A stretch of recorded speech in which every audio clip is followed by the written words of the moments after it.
Pinapilit sapagkat hits ang bida sa...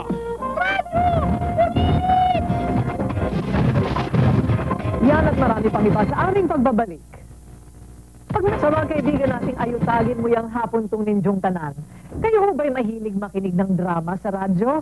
Hindi ba talaga namang nakakadala ang mga tinig at sound effects na naririnig sa bawat eksena? Dati ho, mga matatanda lamang ang pumapapel sa mga dula sa radyo. At sila na rin yung nagboboses bata. Pero ngayon, hindi na ho patatalo ang mga totoong bata dahil sila na mismo ang umeeksena sa Radyo Bulilit.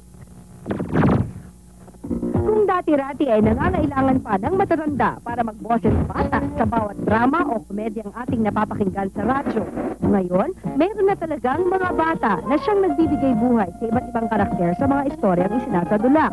Tulad na lamang ang grupong ito na umeeksena sa programang Barkadahan sa DZMM AM Radio. Tay, alam mo yung kalaro ko, nagbigay lang ng abuloy sa pulubi.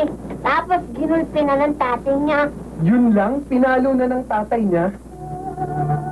Bawat istorya, bawat tinig na ating maririnig sa programa ay katumbas ng isang buong linggo ng masinsinang pag-iensayo.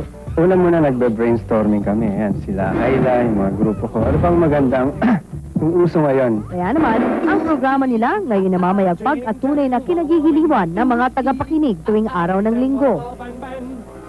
Nidolo ko si Neil Ocampo ng DZMM. Ginagaya ko po si Mang Tony. Sabi niya, anak magdasal ka laro sa kay Mama Mary. Anak! Tapos mag-congressman, alam naman, huwag ka naman pagay-ang-gay-andi yan.